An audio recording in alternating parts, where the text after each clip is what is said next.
এই তো দক্ষযজ্ঞ। রান্নাঘরটা এখনো খালি হয়নি। এই কোথায় গেলি রে? আরে দূর বাবা, রান্নাঘরে জিনিসপত্র নিয়ে গেলে আমরা খাবো কি করে? আরে সেটা তো আমি জানি না, আমাদের উপর অর্ডার আছে। আপনি শুনুন। আরে আমি দেখছি মাসিমা, আপনি চিন্তা করবেন না, আমি দেখছি। সত্য এতক্ষণ হয়ে গেল, তুই ওনাদের টিফিন এখনো দিসনি? ইয়া কি পাচ্ছিস? মাসিমা আপনারা সবাই আসুন, আপনারা এদিকে আসুন। আমি আপনাকে বলছি, আপনি রান্না বান্না নিয়ে কোনো চিন্তা করবেন না, কোনো টেনশন করবেন না। এই যে সকালে টিফিন দিচ্ছি, দুপুরের লাঞ্চ থেকে আরম্ভ করে সব খাওয়া দাওয়া আমরাই দেবো, কোনো টেনশন করবেন না আপনি। এই নিন মাসিমা, আপনি প্রথমে নিন, আপনার নিন।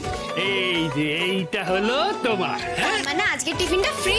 আরে ফ্রি মানে একেবারে টোটালি ফ্রি, সব খাওয়া দাওয়া আমরা দেবো, তুমি শুধু বসবে, খাবে যাবে আর শুটিং দেখবে। এটা তোমার।